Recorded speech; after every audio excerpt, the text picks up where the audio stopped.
Hello, everybody. This is The Great Gatsby by F. Scott Fitzgerald, Chapter 7.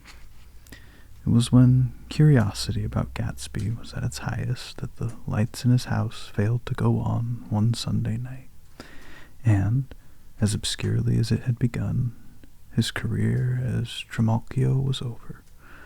Only gradually did I become aware that the automobiles which turned expectantly into his drive stayed for just a minute and drove sulkily away.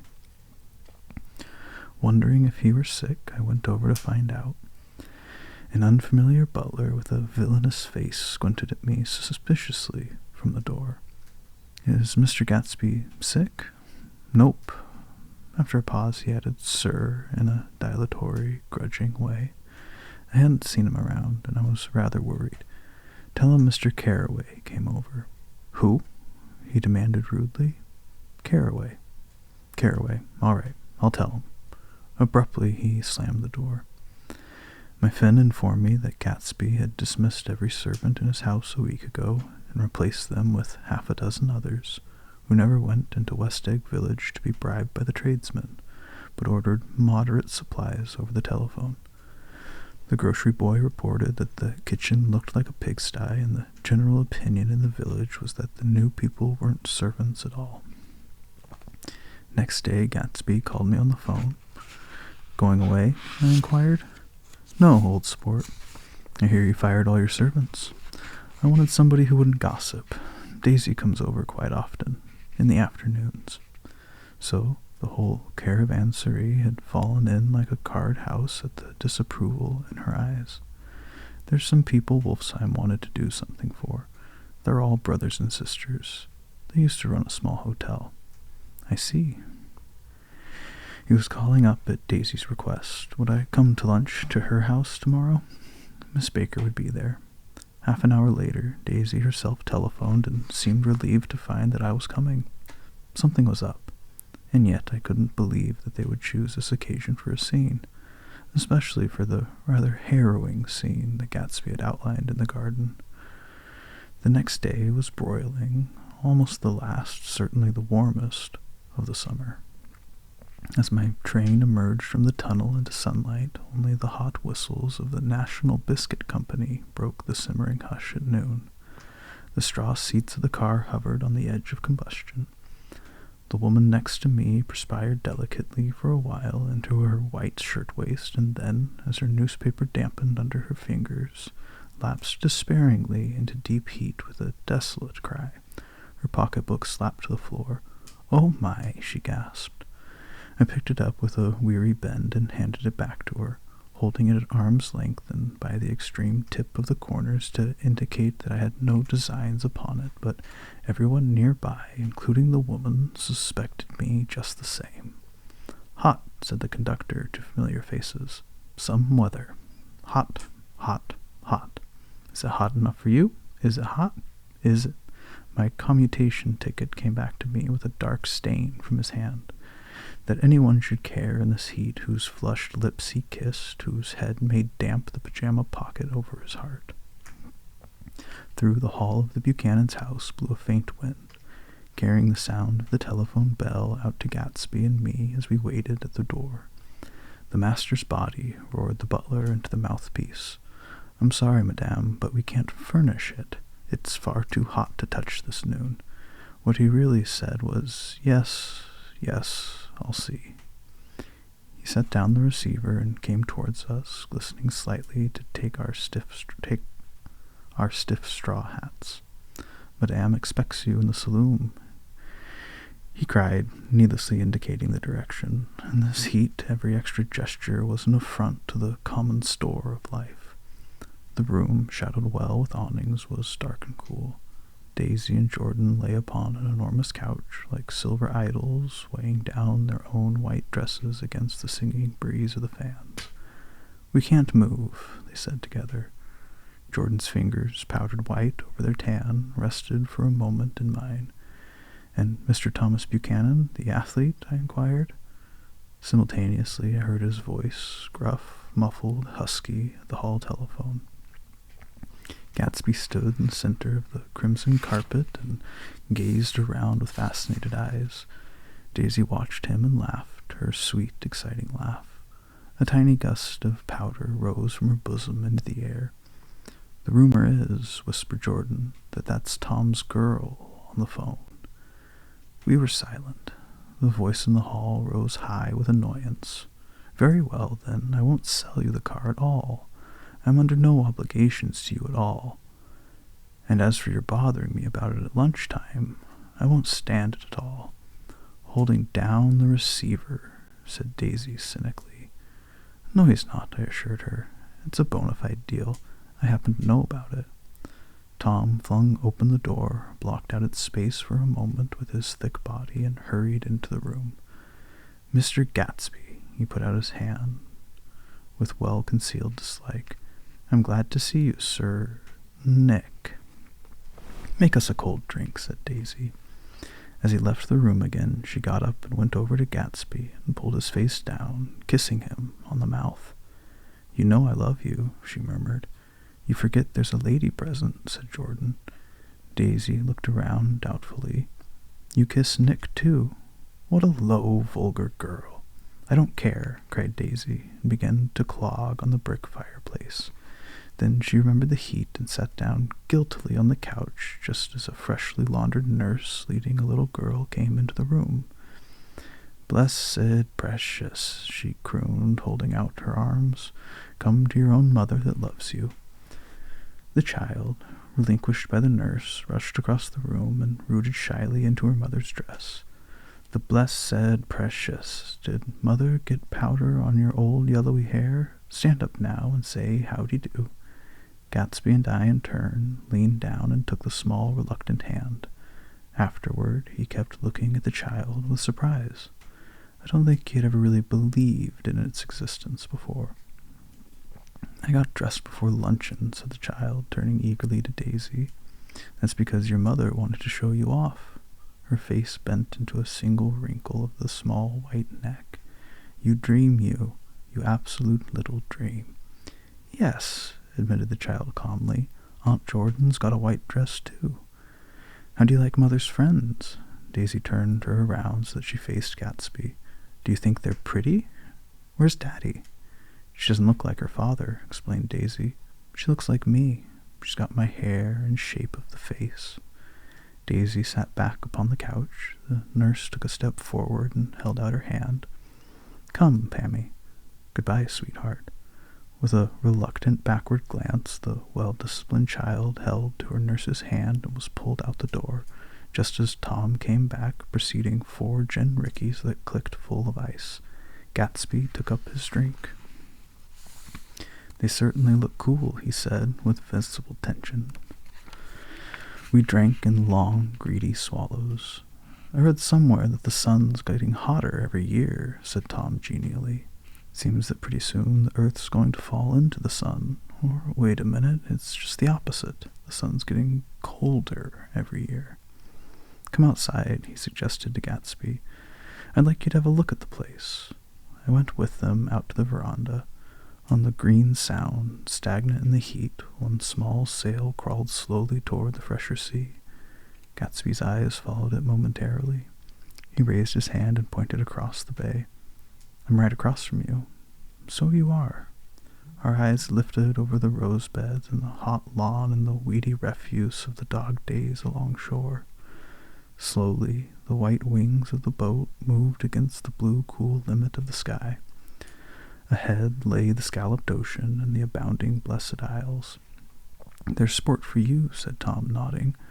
"I'd like to be out there with him for about an hour." We had luncheon in the dining room, darkened too against the heat, and drank down nervous gaiety with the cold ale.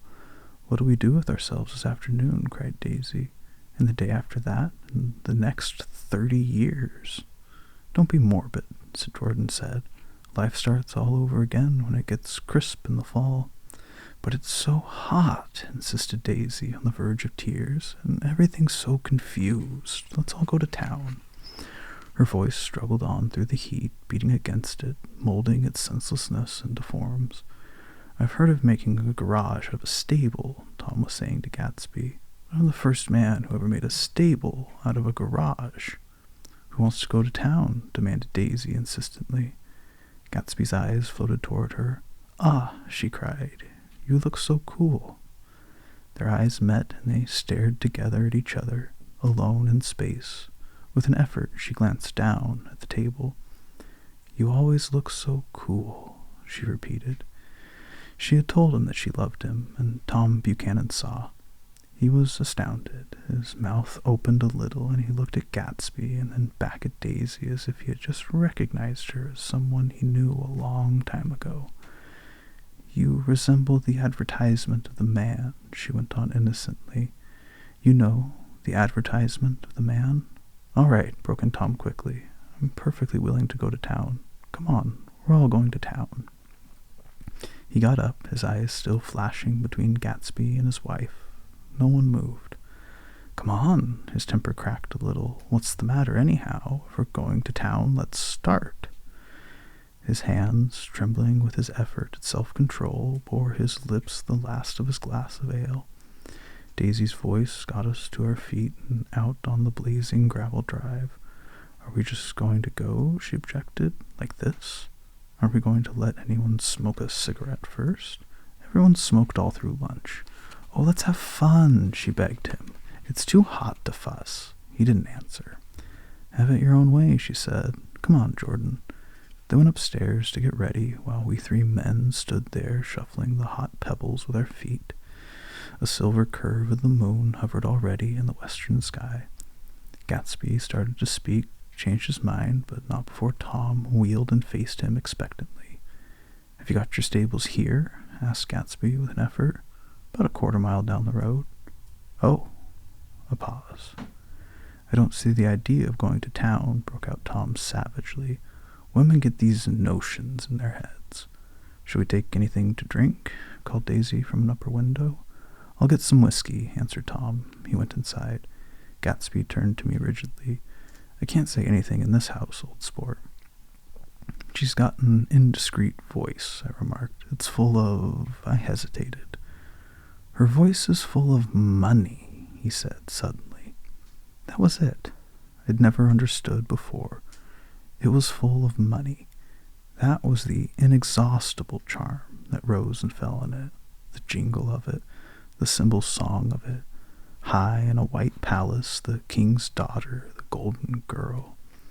Tom came out of the house, strapping a quart bottle and a towel, followed by Daisy and Jordan wearing small, tight hats of metallic cloth and carrying light capes over their arms. Shall we all go in my car? Suggested Gatsby. He felt the hot, green leather of the seat. I ought to have left it in the shade. Is it standard shift? Demanded Tom. Yes. Well, you take my coupe and let me drive your car to town.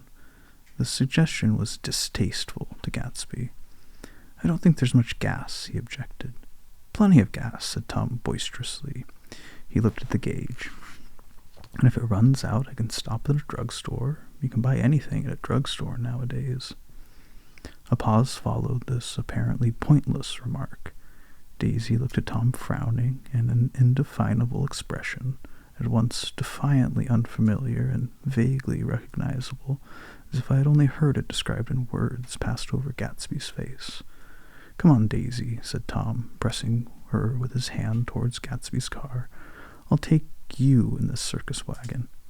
He opened the door, but she moved out from the circle of his arms. You take Nick and Jordan. We'll follow you in the coupe. She walked close to Gatsby, touching his coat with her hand. Jordan and Tom and I got into the front seat of Gatsby's car. Tom pushed the unfamiliar gears tentatively, and we shot off into the oppressive heat, leaving them out of sight behind. Did you see that? Demanded Tom. See what? He looked at me keenly, realizing that Jordan and I must have known all along. You think I'm pretty dumb, don't you? He suggested. And perhaps I am, but I have almost a second sight sometimes that tells me what to do. Maybe you don't believe that, but science. He paused. The immediate contingency overtook him, pulled him back from the edge of the theoretical abyss. I've made a small investigation of this fellow, he continued. I could have gone deeper if I'd known. You mean you've been to a medium? Inquired Jordan humorously. What? Confused, he stared at us as we laughed. A medium? About Gatsby. About Gatsby? No, I haven't. I said I've been making a small investigation of his past. And you found he was an Oxford man, said Jordan helpfully. An Oxford man? He was incredulous. Like hell he is. He wears a pink suit. Nevertheless, he's an Oxford man.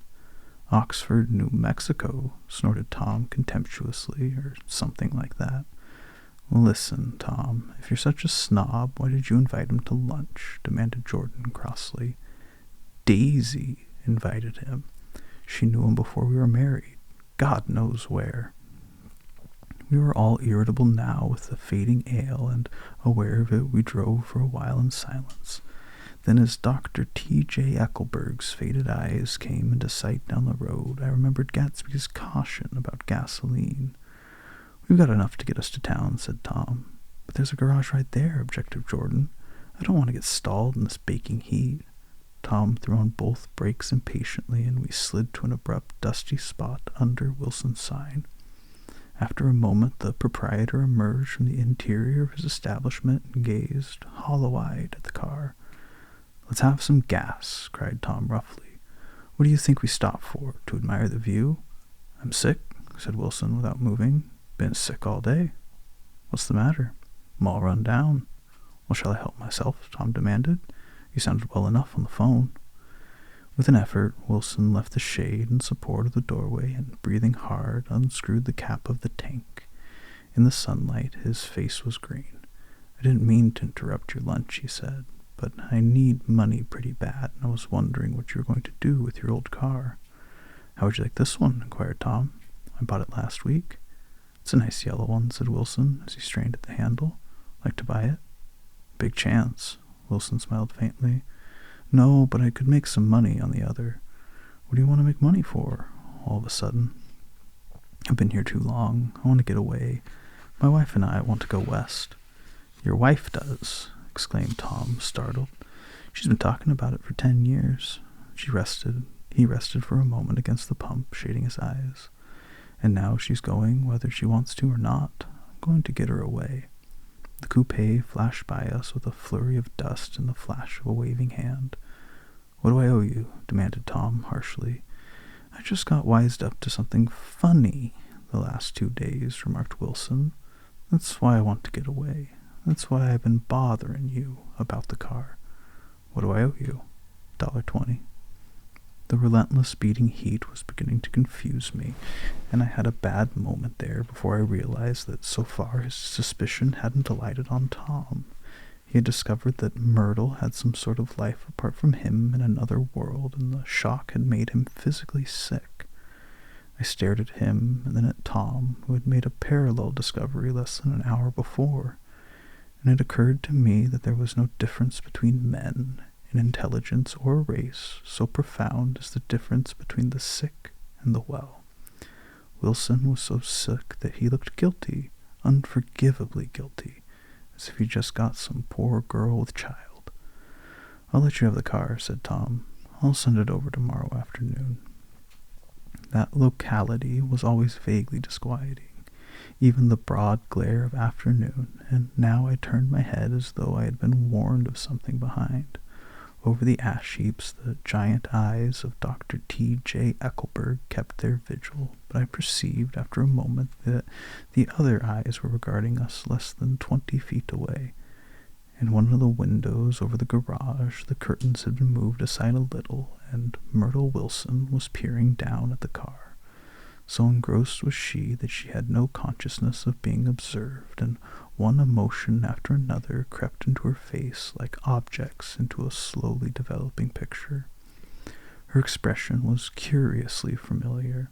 It was an expression I had often seen on women's faces, but on Myrtle Wilson's face it seemed purposeless and inexplicable until I realized that her eyes, wide with jealous terror, were fixed not on Tom, but on Jordan Baker, whom she took to be his wife. There is no confusion like the confusion of a simple mind, and as we drove away, Tom was feeling the hot whips of panic. His wife and his mistress, until an hour ago secure and inviolate, were slipping precipitately from his control. Instinct made him step on the accelerator with the double purpose of overtaking Daisy and leaving Wilson behind, and we sped along toward Astoria at 50 miles an hour until, among the spidery girders of the elevated, we came in sight of the easy-going blue coupe. "Those big movies around 50th Street are cool," suggested Jordan. "I love New York on summer afternoons when everyone's away. There's something very sensuous about it, overripe, as if all sorts of funny fruits were going to fall into your hands." The word sensuous had the effect of further disquieting Tom, but before he could invent a protest, the coupe came to a stop, and Daisy signaled us to draw up alongside. "Where are we going?" she cried. "How about the movies?" "It's so hot," she complained. "You go. We'll ride around and meet you after." With an effort, her wit rose faintly. "We'll meet you on some corner. I'll be the man smoking 2 cigarettes." "We can't argue about it here," Tom said impatiently, as a truck gave out a cursing whistle behind us. "You follow me to the south side of Central Park in front of the plaza." Several times he turned his head and looked back from their car, and if the traffic delayed them, he slowed up until they came into sight. I think he was afraid they would dart down a side street and out of his life forever. But they didn't, and we all took the less explicable step of engaging the parlor of a suite in the Plaza Hotel. The prolonged and tumultuous argument that ended by herding us into the room eludes me, though I have a sharp physical memory that, in the course of it, my underwear kept climbing like a damp snake around my legs, and intermittent beads of sweat raced cool across my neck. The notion originated with Daisy's suggestion that we hire 5 bathrooms and take cold baths, and then assumed more tangible form as a place to have a mint julep. Each of us said over and over that it was a crazy idea. We all talked at once to a baffled clerk and thought, or pretended to think, that we were being very funny. The room was large and stifling, and though it was already 4 o'clock, opening the windows admitted only a gust of hot shrubbery from the park. Daisy went to the mirror and stood with us, with her back to us, fixing her hair. "It's a swell suite," whispered Jordan respectfully, and everyone laughed. "Open another window," commanded Daisy without turning around. "There aren't any more." "Well, we'd better telephone for an axe. The thing to do is to forget about the heat," said Tom impatiently. "You make it 10 times worse by crabbing about it." He unrolled the bottle of whiskey from the towel and put it on the table. "Why not let her alone, old sport?" remarked Gatsby. "You're the one that wanted to come to town."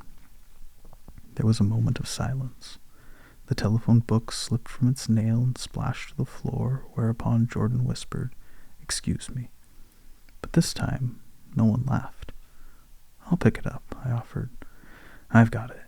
Gatsby examined the parted string, muttering, "Hum," in an interesting way, and tossed the book on a chair. "That's a great expression of yours, isn't it?" said Tom sharply. "What is?" "All this old sport business. Where'd you pick that up?" "Now, you see here, Tom," said Daisy, turning around from the mirror, "if you're going to make personal remarks, I won't stay here a minute. Call up and order some ice for the mint julep." As Tom took up the receiver, the compressed heat exploded into sound, and we were listening to the pretentious chords of Mendelssohn's Wedding March from the ballroom below. "Imagine marrying anybody in this heat," cried Jordan dismally. "Still, I was married in the middle of June," Daisy remembered. "Louisville in June. Somebody fainted. Who was it fainted, Tom?" "Biloxi," he answered shortly. "A man named Biloxi. Biloxi. And he made boxes. That's a fact. And he was from Biloxi, Mississippi. They carried him into my house," appended Jordan, "because we lived just 2 doors from the church, and he stayed 3 weeks, until Daddy told him he had to get out. The day after he left, Daddy died." After a moment, she added, as if she might have sounded irreverent, There wasn't any connection. I used to know a Bill Biloxi from Memphis, I remarked. That was his cousin. I knew his whole family history before he left. He gave me an aluminum putter that I use today. The music had died down as the ceremony began, and now a long cheer floated in at the window, followed by an intermittent cries of yay, hey, hey, and finally by a burst of jazz as the dancing began. We're getting old, said Daisy. If we were young, we'd rise and dance. Remember Biloxi? Jordan warned her. Where'd you know him, Tom? Biloxi? He concentrated with an effort. I didn't know him. He was a friend of Daisy's. He was not, she denied. I'd never seen him before. He came down in the private car. Well, he said he knew you. He said he was raised in Louisville. Asa Bird brought him around at the last minute and asked if we had room for him. Jordan smiled. He was probably bumming his way home. He told me he was president of your class at Yale. Tom and I looked at each other blankly. Biloxi? First place, we didn't have any president.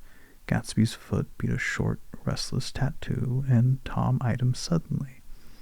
By the way, Mr. Gatsby, I understand you're an Oxford man. Not exactly. Oh, yes, I understand you went to Oxford. Yes, I went there. A pause. Then Tom's voice, incredulous and insulting. You must have gone there about the time Biloxi went to New Haven. Another pause. The waiter knocked and came in with crushed mint and ice, but the silence was unbroken by his thank you and the soft closing of the door. This tremendous detail was to be cleared up at last. I told you I went there, said Gatsby. I heard you, and I'd like to know when. It was in 1919. I only stayed 5 months. That's why I can't really call myself an Oxford man. Tom glanced around to see if we mirrored his unbelief, but we were looking at Gatsby. It was an opportunity they gave to some of the officers after the armistice, he continued. We could go to any of the universities in England or France. I wanted to get up and slap him on the back. I had one of those renewals of complete faith in him that I'd experienced before. Daisy rose, smiling faintly, and went to the table. Open the whiskey, Tom, she ordered, and I'll make you a mint julep. Then you won't seem so stupid to yourself. Look at the mint. Wait a minute, snapped Tom. I want to ask Mr. Gatsby one more question. Go on, Gatsby said politely. What kind of row are you trying to cause in my house, anyhow? They were out in the open at last, and Gatsby was content. He isn't causing a row. Daisy looked desperately from one to the other. You're causing the row. Please have a little self-control. Self-control, repeated Tom incredulously. I suppose the latest thing is to sit back and let Mr. Nobody from nowhere make love to your wife. Well, if that's the idea, you can count me out. Nowadays, people begin by sneering at family life and family institutions, and next they'll throw everything overboard and have intermarriage between black and white. Flushed with his impassioned gibberish, he saw himself standing alone on the last barrier of civilization. We're all white here, murmured Jordan. I know I'm not very popular. I don't give big parties. I suppose you've got to make your house into a pigsty in order to have any friends in the modern world. Angry as I was, and as we all were, I was tempted to laugh whenever he opened his mouth. The transition from libertine to prig was so complete. I've got something to tell you, old sport, began Gatsby. But Daisy guessed at his intention. Please don't, she interrupted helplessly. Please, let's all go home. Why don't we all go home? That's a good idea. I got up. Come on, Tom. Nobody wants a drink. I want to know what Gatsby has to tell me. Your wife doesn't love you, said Gatsby. She never loved you. She loves me. You must be crazy, exclaimed Tom automatically. Gatsby sprang to his feet, vivid with excitement. She never loved you. Do you hear? He cried. She only married you because I was poor, and she was tired of waiting for me. It was a terrible mistake, but in her heart she never loved anyone except me." At this point, Jordan and I tried to go, but Tom and Gatsby insisted with competitive firmness that we remain, as though neither of them had anything to conceal, and it would be a privilege to partake vicariously of their emotions. "Sit down, Daisy." Tom's voice groped unsuccessfully for the paternal note. "What's been going on? I want to hear all about it." "I told you what's going on," said Gatsby. "Going on for 5 years, and you didn't know." Tom turned to Daisy sharply. "You've been seeing this fellow for 5 years?" "Not seeing," said Gatsby. "No, we couldn't meet, but both of us loved each other all that time, old sport. You didn't know." "Oh, that's all." Tom tapped his thick fingers together like a clergyman and leaned back in his chair. "You're crazy," he exploded. "I can't speak about what happened 5 years ago because I didn't know Daisy then, and I'll be damned if I see how you got within a mile of her unless you brought the groceries to the back door.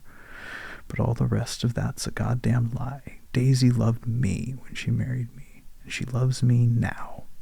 "No," said Gatsby, shaking his head. "She does, though.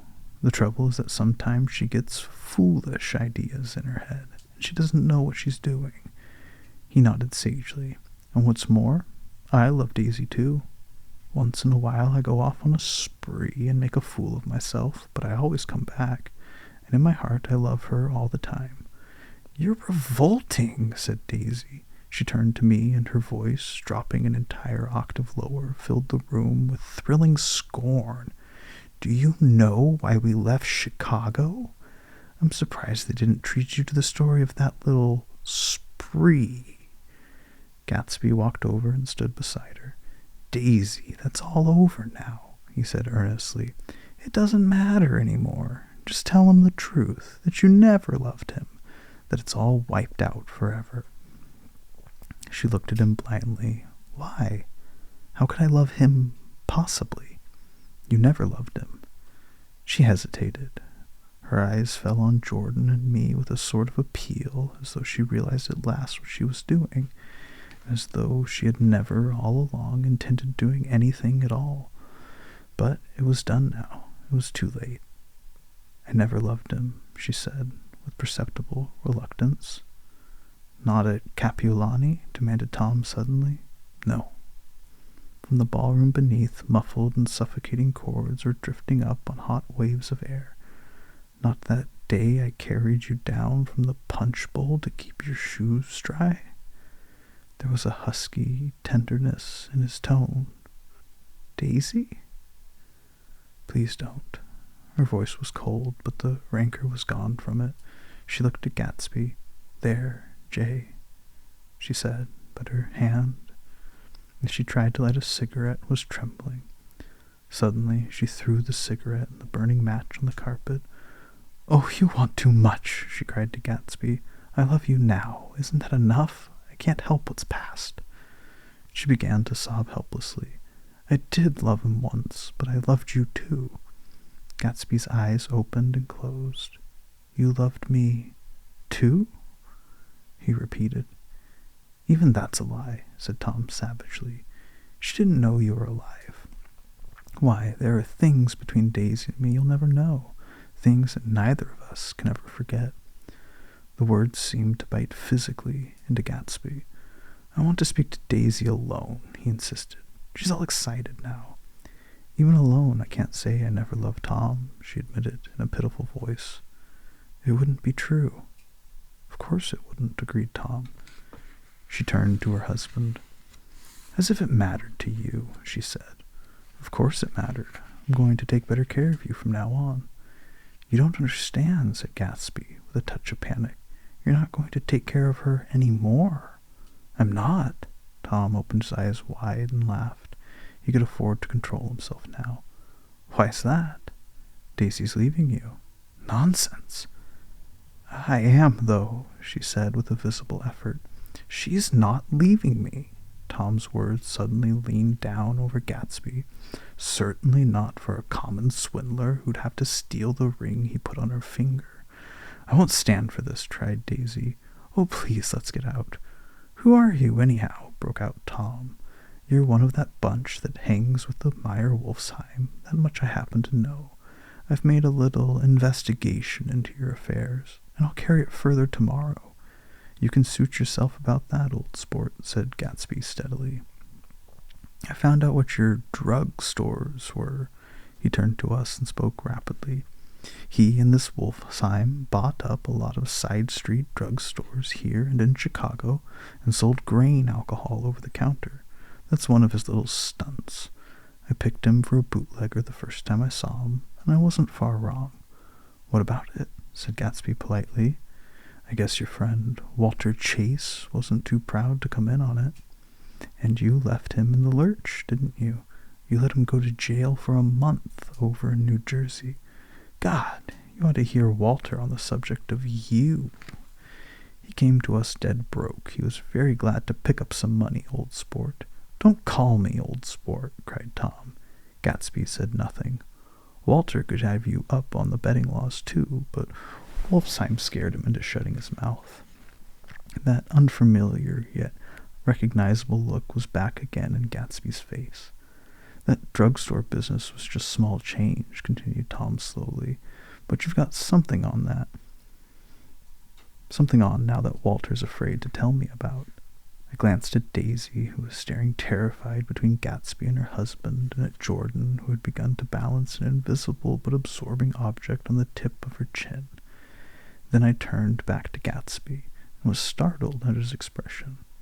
He looked, and this is said in all contempt for the babbled slander of his garden, as if he had killed a man. For a moment, the set of his face could be described in just that fantastic way. It passed, and he began to talk excitedly to Daisy, denying everything, defending his name against accusations that had not been made. But with every word she was drawing further and further into herself. So he gave that up, and only the dead dream fought on as the afternoon slipped away, trying to touch what was no longer tangible, struggling unhappily, undespairingly toward that lost voice across the room. The voice begged again to go. "Please, Tom, I can't stand this any more."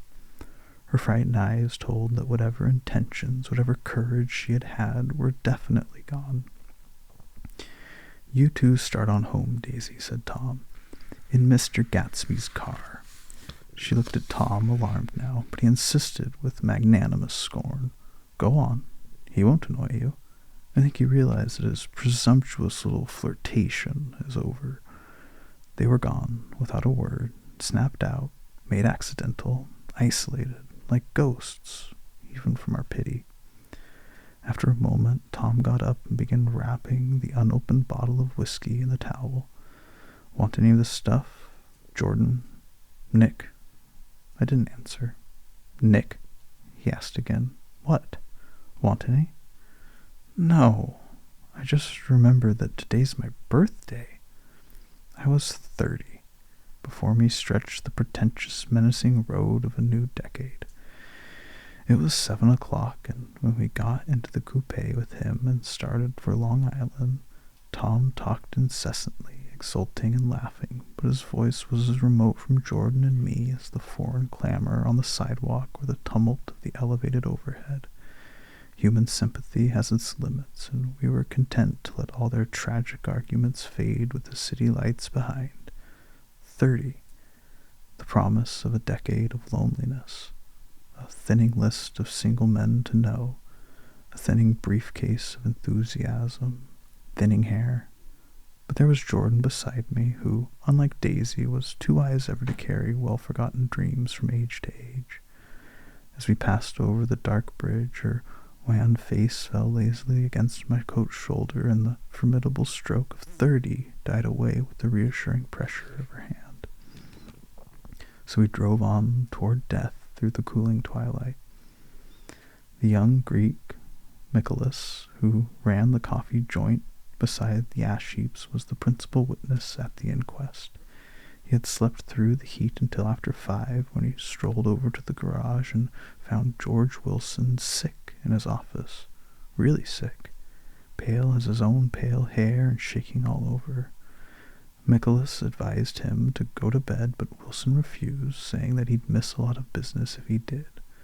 While his neighbor was trying to persuade him, a violent racket broke out overhead. "I've got my wife locked up there," explained Wilson calmly. "She's going to stay there till the day after tomorrow, and then we're going to move away." Nicholas was astonished. They had been neighbors for 4 years, and Wilson had never seemed faintly capable of such a statement.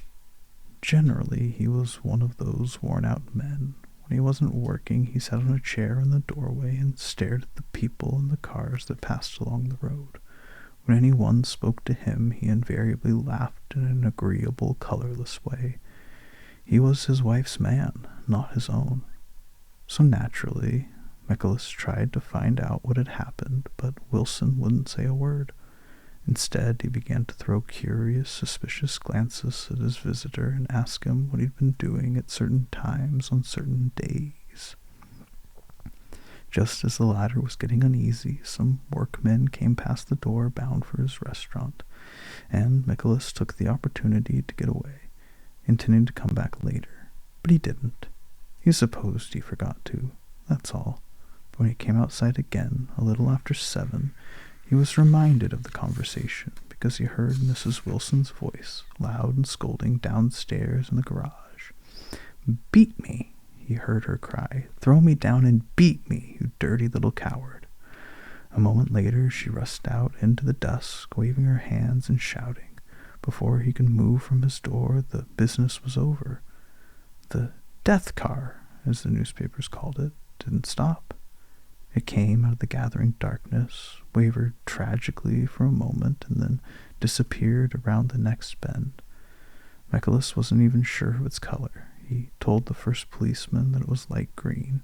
The other car, the one going toward New York, came to rest 100 yards beyond, and its driver hurried back to where Myrtle Wilson, her life violently extinguished, knelt in the road and mingled her thick, dark blood with the dust. Michaelis and his man reached her first, but when they had torn open her shirtwaist, still damp with perspiration, they saw that her left breast was swinging loose like a flap. There was no need to listen for the heart beneath. The moment her mouth was wide open and ripped at the corners, as though she had choked a little in giving up the tremendous vitality she had stored so long. We saw the 3 or 4 automobiles in the crowd when we were still some distance away. "Wreck," said Tom. "That's good. Wilson will have a little business at least." He slowed down, but still without any intention of stopping, until as we came nearer, the hushed, intent faces of the people at the garage door made him automatically put on the brakes. "We'll take a look," he said doubtfully. "Just a look." I became aware now of a hollow, wailing sound which issued incessantly from the garage, a sound which, as we got out of the coupe and walked toward the door, resolved itself into the words, "Oh my God," uttered over and over in a gasping moan. "There's some bad trouble here," said Tom excitedly.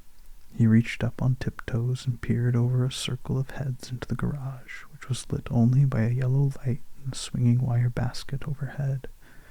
Then he made a harsh sound in his throat and, with a violent thrusting movement of his powerful arms, pushed his way through. The circle closed up again with a running murmur of expostulation. It was a minute before I could see anything at all. The new arrivals deranged the line, and Jordan and I were pushed suddenly inside. Myrtle Wilson's body, wrapped in a blanket, then in another blanket, as though she suffered from a chill in the hot night, lay on a work table by the wall, and Tom, with his back to us, was bending over it, motionless. Next to him stood a motorcycle policeman taking down names with much sweat and correction in a little book. At first I couldn't find the source of the high, groaning words that echoed clamorously through the bare garage. Then I saw Wilson standing on the raised threshold of his office, swaying back and forth and holding to the doorposts with both hands. Some man was talking to him in a low voice, and attempting from time to time to lay a hand on his shoulder.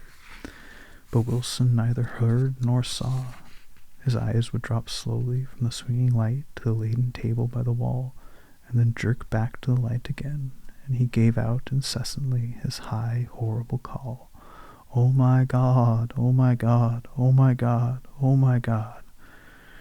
Presently, Tom lifted his head with a jerk, and after staring around the garage with glazed eyes, addressed a mumbled, incoherent remark to the policeman. "May," the policeman was saying. "Oh, no, R," corrected the man. "Mavro. Listen to me," muttered Tom fiercely. "R," said the policeman. "O. G. G." He looked up as Tom's broad hand fell sharply on his shoulder. "What you want, fella?" "What happened is what I want to know." "Auto hit her. Instantly killed." "Instantly killed," repeated Tom, staring. "She ran out in a row. Son of a bitch didn't even stop his car." "There were 2 cars," said Michaelis. "One coming, one going, see?" "Going where?" said the policeman keenly. "One going each way." "Well, his hand rose towards the blankets, but stopped halfway and fell to his side. "She ran out there, and one's coming from New York, knocked right into her, going 50, 30 or 40 miles an hour." "What's the name of this place here?" demanded the officer. "Hasn't got a name." A pale, well-dressed Negro stepped near. "It was a yellow car," he said. "Big yellow car. New." "See the accident?" asked the policeman. "No, but a car passed me, going down the road, going faster than 40, going 50, 60. Come here, let's have your name. Look out now. I want to get his name." Some words of this conversation must have reached Wilson, swaying in the office door, for suddenly a new theme found voice among his gasping cries. "You don't have to tell me what kind of car it was. I know what kind of car it was." Watching Tom, I saw the wad of muscle back of his shoulder tighten under his coat. He walked quickly over to Wilson and, standing in front of him, seized him firmly by the upper arms. "You've got to pull yourself together," he said with soothing gruffness. Wilson's eyes fell upon Tom. He started up on his tiptoes and then would have collapsed to his knees had not Tom held him upright. "Listen," said Tom, shaking him a little. "I just got here a minute ago from New York. I was bringing you that coupe we've been talking about. That yellow car I was driving this afternoon wasn't mine. Do you hear? I haven't seen it all afternoon." Only the Negro and I were near enough to hear what he said, but the policeman caught something in the tone and looked over with translucent eyes. "What's all that?" he demanded. "I'm a friend of his." Tom turned his head but kept his hands firm on Wilson's body. "He says he knows the car that did it." "It was a yellow car." Some dim impulse moved the policeman to look suspiciously at Tom. "And what color is your car?" "It's a blue car, a coupe." "We've come straight from New York," I said. Someone who'd been driving a little behind us confirmed this, and the policeman turned away. "Now if you'll let me have that name again, correct?" Picking up Wilson like a doll, Tom carried him into the office, set him down in a chair, and came back. "If somebody will come here and sit with him," he snapped authoritatively. He watched while the 2 men standing closest glanced at each other and went unwillingly into the room. Then Tom shut the door on them and came down the single step, his eyes avoiding the table. As he passed close to me, he whispered, "Let's get out." Self-consciously, with his authoritative arms breaking the way, we pushed through the still-gathering crowd, passing a hurried doctor, case in hand, who had been sent for in wild hope half an hour ago. Tom drove slowly until they were beyond the bend, then his foot came down hard, and the coupe raced along through the night. In a little while I heard a low, husky sob, and saw that the tears were overflowing down his face. "The goddamned coward," he whimpered. "He didn't even stop his car." The Buchanan's house floated suddenly towards us through the dark, rustling trees. Tom stopped beside the porch and looked at the second floor, where 2 windows bloomed with light among the vines. "Daisy's home," he said. As we got out of the car, he glanced at me and frowned slightly. I had to have dropped you in West Egg, Nick. There's nothing we can do tonight." A change had come over him, and he spoke gravely, with decision. As we walked across the moonlight gravel to the porch, he disposed of the situation in a few brisk phrases. "I'll telephone for a taxi to take you home, and while you're waiting, you and Jordan better go in the kitchen and have them get you some supper, if you want any." He opened the door. "Come in." "No, thanks, but I'd be glad if you'd order me the taxi. I'll wait outside." Jordan put her hand on my arm. "Won't you come in, Nick?" "No, thanks." I was feeling a little sick, and I wanted to be alone, but Jordan lingered for a moment more. "It's only 9:30, she said. I'd be damned if I'd go in. I'd have enough of all of them for one day. And suddenly, that included Jordan, too. She must have seen something of this in my expression, for she turned abruptly away and ran up the porch steps into the house. I sat down for a few minutes with my head in my hands until I heard the phone taken up inside and the butler's voice calling a taxi. Then I walked slowly down the drive, away from the house, intending to wait by the gate. I hadn't gone 20 yards when I heard my name, and Gatsby stepped from between two bushes into the path. I must have felt pretty weird by that time, because I could think of nothing except the luminosity of his pink suit under the moon. "What are you doing?" I inquired. "Just standing here, old sport." Somehow, that seemed a despicable occupation. For all I knew, he was going to rob the house in a moment. I wouldn't have been surprised to see sinister faces, the faces of Wolfsheim's people, behind him in the dark shrubbery. "Did you see any trouble on the road?" he asked after a minute. "Yes." He hesitated. "Was she killed?" "Yes." "I thought so. I told Daisy I thought so. It's better that the shock should all come at once. She stood it pretty well." He spoke as if Daisy's reaction was the only thing that mattered. "I got to West Egg by a side road," he went on, "and left the car in my garage. I don't think anybody saw us, but of course I can't be sure." I disliked him so much by this time that I didn't find it necessary to tell him he was wrong. "Who was the woman?" he inquired. "Her name was Wilson. Her husband owns the garage." "How the devil did it happen?" "Well, I tried to swing the wheel." He broke off, and suddenly I guessed the truth. "Was Daisy driving?" "Yes," he said after a moment. "But of course I'll say I was. You see, when we left New York she was very nervous, and she thought it would steady her to drive, and this woman rushed out at us just as we were passing a car coming the other way. It all happened in a minute, but it seemed to me that she wanted to speak to us, thought we were somebody she knew. Well, first Daisy turned away from the woman toward the other car, and she lost her nerve and then turned back. The second my hand reached the wheel, I felt the shock. It must have killed her instantly. It ripped her open. Don't tell me, old sport. He winced. Anyhow, Daisy stepped on it. I tried to make her stop, but she couldn't, so I pulled the emergency brake, and she fell over into my lap, and I drove on. She'll be all right tomorrow, he said presently. I'm just going to wait here and see if he tries to bother her about that unpleasantness this afternoon. She's locked herself into her room, and if he tries any brutality, she's going to turn the light out and on again. He won't touch her, I said.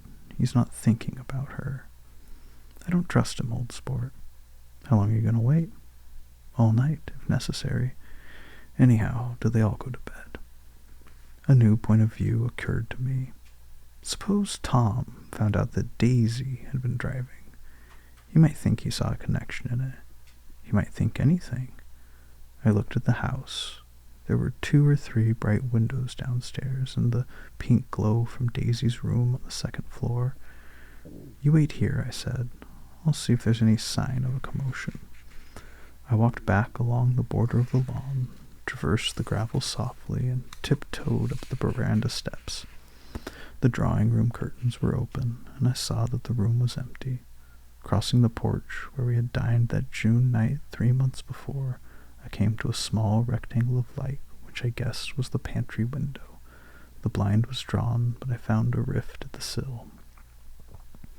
Daisy and Tom were sitting opposite each other at the kitchen table, with a plate full of cold fried chicken between them, 2 bottles of ale. He was talking intently across the table, and in his earnestness his hand had fallen upon and covered her own. Once in a while she looked up at him and nodded in agreement. They weren't happy. Neither of them had touched the chicken or the ale. And yet they weren't unhappy either. There was an unmistakable air of natural intimacy about the picture, and anybody would have said that they were conspiring together. As I tiptoed from the porch, I heard my taxi feeling its way along the dark road toward the house. Gatsby was waiting where I had left him in the drive. "Is it all quiet up there?" he asked anxiously. "Yes, it's all quiet." I hesitated. "You better come home and get some sleep." He shook his head. "I want to wait here till Daisy goes to bed. Good night, old sport." He put his hands in his coat pocket and turned back eagerly to a scrutiny of the house, as though my presence marred the sacredness of the vigil. So I walked away and left him standing there in the moonlight, watching over nothing.